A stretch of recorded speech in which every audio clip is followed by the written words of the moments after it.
kajian Sirah Nabawiyah dan sejarah peradaban Islam.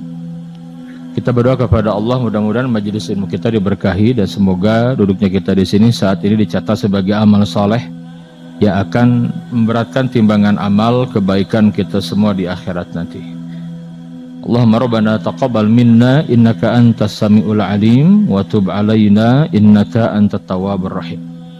Ya, maka kata Nabi, tidak ada perlakuan dari orang-orang Quraisy kepadaku yang lebih dahsyat ya sebelumnya kecuali setelah meninggalnya dua orang ini. Siapa? Abu Thalib dan juga Khadijah, Pak. Nabi sedih sekali. Nah, kemudian dilanjutkan dengan dakwah Nabi ke Taif. Nabi itu dalam kondisi tertekan, makin sempit ruang geraknya di Mekah itu. Kan tidak banyak di Mekah, Pak. Karena sebagian besar kan di Habasyah. Yang di Mekah itu nggak banyak. Karena sebagian di mana di Habasyah. Nah, maka Nabi yang mulia Sallallahu Alaihi Wasallam itu ya, membidik. Ya, nampaknya Mekah sudah tidak kondusif, kata Nabi. Kita akan datang ke mana? Ke Taif. Ya, dibidik Taif, Pak. Dekat dari Mekah, dekat, Pak. Jadi kalau sekarang itu sejam setengah lah naik mobil itu ya. Dekat Taif ini ya. Sekitar 60 mil lah, 80 kilo saja. Nah, maka Nabi yang mulai di bulan Syawal, Pak, tahun sebelum kenabian itu, beliau mengajak siapa? Zaid bin Harithah. Nah, Nabi itu datang ke Taif. Nah, mengapa Taif, Pak? Jadi yang pertama alasan Nabi itu mencari alternatif pusat dakwah selain Mekah. Yang kedua, Taif itu kota penting di Hijaz dulu.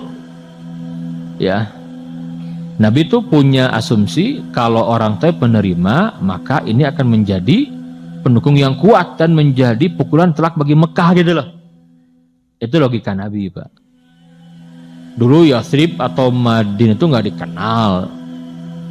Yathrib itu, Pak, itu bukan kota hebat, bukan. Di masa itu, justru yang terkenal itu Taif. Kenapa? Subur. Masa sekarang seperti itu. Di sana banyak pepohonan, ada kebun anggur, kebun apa namanya itu delima, banyak. Padahal jarak ke Mekah dengan sejam setengah kalau sekarang. Mekah Tanus, Taif mah subur. Subur, Pak. Banyak tumbuh pepohonan di sana, ya. Itu Taif. Ya. Jadi Nabi itu berharap dengan dakwah ke Taif kalau diterima itu kan mudah lah gitu. Orang-orang kan masuk Islam. Itulah peristiwa di Taif, ya. Yathrib itu belum dikenal. Itu kota apa ya? Kota yang berpenyakit gitu. Itu Yathrib dulu, Pak. Dikenal demam Madinah. Makanya kan Nabi itu ketika awal-awal sahabat hijrah ke Madinah itu bila sakit itu ya. Tapi Nabi mendoakan kan. Nah, doa Nabi yang dijawab itu menjadikan Madinah itu aman gitu, doa Nabi. Ya. Singkat saja, Pak. Maka Nabi yang mulia dakwah pertama itu kepada tokoh-tokoh sakit, tokoh kabilahnya. Ya. Nabi menawarkan agar Taif menjadi pusat dakwah. Tetapi orang-orang Taif pembesarnya menolak. Nabi diusir dari Taif. Sama, Nabi itu ketika ke Yathrib juga, Nabi kan juga menawarkan dakwah kepada tokoh-tokoh Yathrib. Bedanya orang Yathrib menerima itu saja, Taif tidak. Nah, ini yang kemudian sering disampaikan orang-orang Taif yang kemudian nanti masuk Islam. Ya, mereka menyampaikan seandainya ini, coba ya dulu kita terima dakwah Nabi, mungkin ini menjadi pusat Taif itu kan gitu. Tapi beralih ke Madinah kan, Madinah gitu. Padahal Madinah nggak dikenal sebagai kota hebat, Pak. Bagaimana singkatnya aja yang ditemui, Pak? Yang pertama Abu Yalail, Mas'ud bin Umair dan Hubayb bin Umair. Ini orang-orang pembesarnya. Ketiga orang ini, Pak, tidak menerima dakwah Nabi, bahkan mengejek, menghina dengan kalimat yang nyelekit apanya gitu, Pak. Nyelekit nggak, Pak? Nyelekit itu menyakitkan gitu ya. Dengan sindiran tapi pedas gitu. Ini yang pertama, Pak. datang ke Abdul Jalail. Dia kalimatnya begini. Nabi menolakkan Islam. Kata dia apa? Wa yumaritu siyabal Ka'bah yumazikuha in kanallahu arsalak. Jika benar Allah mengutusmu, kamu tuh Nabi, maka kain penutup Ka'bah akan terkoyak-robek. Itu ungkapan dulu terkenal sekali. Kamu ngaku Nabi ya? Wah, robek kain Ka'bah. Kalau benar Allah mengutus kamu ini. Ini kalimat jadi mendustakan, tapi dengan kalimat begitu gitu. Yang kedua, bagaimana kalimatnya? Amma wajadallahu ahadan ghairak. Kamu datang ngaku Nabi, dapat wahyu. Emang gak ada orang lain? Ya Allah pilih, kok milih kamu gitu? Gimana ceritanya? Coba, ini enak gak dengar gini Pak? Yang terakhir beda lagi Pak. Yang terakhir, yang ketiga Nabi Dawud, kalimatnya begini jawabannya. Wallahi la ukalimuka abadan. Demi Allah, aku tidak akan bicara denganmu selamanya. In kunta rasulan la anta a'zamu khataron min an arida alaikal kalam. Waduh, jika benar engkau itu nabi, ya, kamu ngaku nabi kan? Waduh, gawat. Engkau orang hebat, tidak layak kita bicara sama kamu. Walain kunta tukadzibu alayya ma yanbaghi an ukalimak. Tapi jika kamu pendusta, ngapain ngomong sama pendusta seperti kamu? Ini merendahkan, Pak. Ya. Gak akan ngomong sama kamu selama-lamanya. Aku gak mau berkomunikasi. Kalau kamu Nabi Rasul, aduh, aku ini siapa? Gitu. Ubah. Tapi itu niatnya apa? Merendahkan gitu. Waduh, kayaknya gak layak ngomong sama kamu. Kalau kamu pendusta, ngapain ngomong sama pendusta? Udah pergi sana. Nabi menyiapkan begini. Oke lah, kalian menolak aku, tapi izinkan aku dakwah kepada masyarakat. Aku minta waktu 10 hari saja. Tolong jangan diberitahu orang-orang Mekah. Gak apa-apa kalian gak masuk Islam, tapi izinkan aku tinggal di sini beberapa hari, aku akan mengajak. Ditolak sama mereka, Pak. Apa ujungnya? Mereka memprovokasi anak-anak budak yang kurang akalnya, kata Imam Ibnu Hisham itu, untuk mengejar Nabi, melempar dengan batu. Nabi dilempar dengan batu, pada kejar-kejar, dikatakan majnun, orang gila, tukang sihir. Dan Nabi sedih sekali, berdarah Nabi yang mulia. Dan Zaid menceritakan, gak pernah aku menemukan kesedihan Nabi kecuali ketika itu. Nabi nanti ditanya juga oleh Aisyah, ya Rasulullah, ada nggak kondisi yang membuat engkau itu sedih gitu? Apa? Itu Nabi Aisyah sampaikan ketika Hamzah terbunuh di perang Uhud. Nabi sedih, Nabi nangis. Kata Nabi, ada wahai Aisyah. Apa itu? Ketika aku dakwah ke Taif, didustakan. Aku sudah minta, nggak apa-apa tidak ikut ajaranku ini, tetapi jangan sampaikan ke orang-orang Mekah. Malah mereka sengaja menyampaikan gitu. Aku dilempari batu, aku sedih sekali. Nah, kebayangkan bagaimana sedihnya Nabi gitu. Nah, maka nanti ketika Nabi yang mulia dilempari, berdarah Nabi Pak, mukanya juga berdarah, giginya berdarah, kakinya berdarah juga. Itu mata kaki itu Pak, itu orang sudah memuncangin mata kaki itu. Ketika dia lempar itu kan Nabi jatuh tuh, ditungguin, disebut ini orang gila, dukun, tukang sihir. Pas Nabi mau berdiri Pak, itu batu diambil, dilempar tuh pas ke kena itunya. Kenapa? Mata kakinya dilempar, wah, nggak bisa jalan, betul tidak? Sorak mereka itu. Sampai Nabi itu ngesot, kata Zaid. Nabi ngesot, Pak, merangkak, masuk ke kebun anggur. Itu milik siapa? Milik tokoh Mekah, namanya Utbah dan Syaibah. Utbah ini kan benci sekali kepada Nabi. Tapi Utbah dan Syaibah melihat Nabi disiksa begitu, dia empati juga gitu kan. Nah, kadang orang zalim begitu juga, kalau lihat ini keterlaluan, saya juga benci sama dia, tapi nggak seperti ente gitu kan. Aduh, ini kasihan juga nih gitu. Akhirnya apa? Akhirnya ya, ketika Nabi yang mulia masuk ke dalam, diperhatikan sama Utbah dan Syaibah. Muhammad disiksa begitu gitu kan. Anak-anak atau barudak letik Pak, baledoku batu pas matanya berdarah, karena nggak bisa jalan. So, dihalangi sama Zaid, dia juga penuh dengan darah Zaid itu. Ya. Setelah mereka pergi, kata mereka, mampus kamu Muhammad, tinggalkan katanya. Maka Nabi yang mulia berdoa kepada Allah. Doanya luar biasa Pak. Nabi doa kepada Allah, lihat doa Nabi. Allahumma ilaika asku du'fa quwwati wa qillata hillati wa hawani 'alan nas ya arhamar rahimin anta rabbul mustadafin wa anta rabbi ila man takiluni ila ba'idin yatajahamuni au ila adawin malaktahu amri ilam yakun bika alayya ghadab fala ubali walakin afiyatuka hiya awsa'uli a'udzu binuri wajhika alladhi asyraqat lahu dhulumat wa saduha alaihi amru dunya wal akhirah min an tanzila bi ghadabuka aw yahilu alayya sakhtuka lakal utba hatta tarda wala haula wala quwata illa bik. Apa artinya, Pak?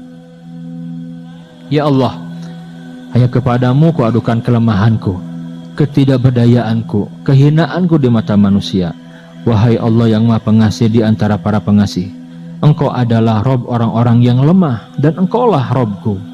Kepada siapakah Engkau hendak serahkan diriku ya Allah? Kepada orang-orang asing yang bermuka masam kepadaku, ataukah kepada musuh yang akan menguasai urusanku? Aku tidak peduli asalkan Engkau tidak murka kepadaku, sebab sungguh teramat luas afiat yang Engkau limpahkan kepadaku. Aku berlindung dengan cahaya wajah-Mu yang menyinari segala kegelapan, dan karenanya urusan dunia dan akhirat menjadi baik. Dari amarah yang Engkau turunkan atau murka yang Engkau timpakan kepadaku, Engkaulah yang berhak menegurku hingga Engkau ridha. Tidak ada daya dan kekuatan kecuali dengan petunjuk-Mu. Artinya apa, Pak? Ya Allah, aku diperlakukan begini, aku ridha asal Engkau tidak murka kepadaku. Masya Allah. Ya. Itu doa yang kata Imam Ibnu Qayyim boleh dibaca dalam Zadul Ma'ad, menyampaikan kalau kita diperlakukan zalim, Pak, baca doa ini. Ya, ini doa yang Nabi sampaikan. Karena boleh jadi kezaliman menimpa kita karena dosa kita juga. Nabi itu luar biasa, Pak. Ya, mengungkapkan kalimat, ya Allah, aku diperlakukan seperti ini, aku ridho ya Allah, asal Engkau ridho kepadaku. Ya, aku ridho, Masya Allah, asal Engkau jangan murka kepadaku ya Rob. Ya. Nah, ketika beres berdoa apa? Itu Zaid menangis. Ada seorang yang bernama Adas. Ini dia tuh, ya, seorang budak milik Utbah dan Syaibah. Dia orang Irak, orang Ninawa namanya, Irak. Jadi ketika kedua anak Robiah tadi ya, yang punya kebun yang Nabi masuk ke dalam itu melihat, kan ada belas kasihan ya. Aduh, kasihan juga. Padahal zalim juga, itu musuhnya juga, Pak. Nyakitin Nabi di Mekah, tapi melihat perlakuan orang Taif kepada Nabi begitu, sedih juga gitu. Akhirnya apa? Adas, kemari katanya. Ini budaknya, Pak. Ambil anggur ya. Kasih ke orang itu. Tuh yang di sana. Kasih saja, ente balik lagi, udah jangan ngomong, kasih aja. Maka bagaimana? Adas berangkat. Nah, ketika datang, wahai saudaraku, aku diberikan tugas oleh majikanku memberikan ini, katanya. Oh, terima kasih, kata Nabi. Nabi ambil, Pak, dalam kondisi Nabi menangis, darah, Masya Allah. Dikejar-kejar, sedih Nabi itu. Lapar, haus Nabi itu. Dikasih apa? Anggur. Diambil. Nabi baca Bismillah, Nabi makan. Ketika Nabi memakan anggur dengan baca Bismillah, Bismillah. Ini kalimat yang tidak pernah aku dengar dari orang-orang sini. Hanya utusan Allah ini, gitu kan? Karena dia orang Nasrani. Ala dinil masih, yang masih ada yang benar waktu itu, Pak. Nah, karena terheran-heran Nabi sambil ngobrol ya, sambil makan anggur, Nabi Bismillah. Nabi bertanya, min ayna anta, dari mana kamu? Wa ma dinuk, apa agamamu? Sambil ngobrol gitu. Kata Adas, aku ini beragama Nasrani. Aku berasal dari Ninawa. Disebutkan Ninawa. Mendengar itu apa katanya? Ninawa, kata Nabi. Oh, daerah seorang laki-laki yang saleh itu Yunus bin Matta. Tanya Nabi. Kata Adas, lah, engkau tahu tentang Yunus bin Matta? Oh iya. Wa akhi, dia saudaraku. Iya, ada seorang nabi, aku pun juga nabi. Semua nabi bersaudara, kata Nabi. Mendengar itu maka Adas merangkul kepala Nabi, diciumi Nabi yang mulia. Dicium oleh Adas. Oh, aku ini tahu ada nabi yang akan muncul di negeri Arab. Kamu nabinya diciumi Nabi itu, luar biasa. Senang sekali Adas itu. Itu Syaibah ya dan Utbah itu melihat. Kata Utbah itu, kurang ajar si Adas ini kan. Ngapain dia tuh? Kita suruh cuma ngasih makanan balik, malah dia ngobrol. Dipanggil, Pak. Ya, tatkala ketemu itu bagaimana? Ya, kata mereka berdua, "Oh ya, kayak ada, silakan kamu." Disuruh cuma ngasih makanan malah ngobrol lagi tadi. "Ngapain kamu tadi memeluk orang itu, menciumnya, ngapain?" Kata Adas, "Wahai Tuanku, ya Maula, wahai Tuanku, tidak ada sesuatu yang lebih baik di bumi ini selain laki-laki itu. Ia telah memberitahukan kepada aku sesuatu yang hanya diketahui seorang nabi. Aku ini orang Nasrani, aku tahu. Dia tahu itu." Kata Syaibah ini, "Celaka kamu. Jangan sampai dia memalingkan agamamu. Agamamu lebih baik dari agama dia. Udah, kamu kerja lagi." Ya. Ada yang menyampaikan Adas masuk Islam. Ya, tapi memang sampai di sana kisahnya nggak ada lagi gitu kan, Adas ini. Ya, itu Adas, Pak. Ya, itulah kisah Nabi yang mulia di Taif. Nah, rangkaian peristiwa ini, Pak, wafatnya Abu Thalib, kemudian wafatnya Khadijah, ditolaknya dakwah Nabi di mana, di Taif, itu rangkaian-rangkaian yang membuat Nabi itu bersedih dengan kesedihan yang belum pernah beliau rasakan sebelumnya. Nah, itulah oleh para ulama dikenal rangkaian peristiwa ini terjadi tahun yang sama, maka dikenal Amul Huzni, tahun kesedihan, tahun duka cita. Dan itu ada di dalam kitab sejarah, dikenal Amul Huzni. Jadi itu peristiwa yang disebut oleh para ulama kita dengan peristiwa tahun kesedihan, karena rangkaian peristiwa tadi. Dan nanti kita tahu dari Taif inilah Nabi yang mulia kemudian nanti untuk menghibur Nabi yang mulia maka ada peristiwa Al-Isra wal Mi'raj. Kenapa ada peristiwa Isra Mi'raj itu dari sini dulu. Maka nanti ada peristiwa Isra wal Mi'raj. Allah alam bisawab. Demikian, subhanakallahumma wa bihamdika asyhadu an la ilaha illa anta astaghfiruka wa atubu ilaik. Assalamualaikum warahmatullahi wabarakatuh.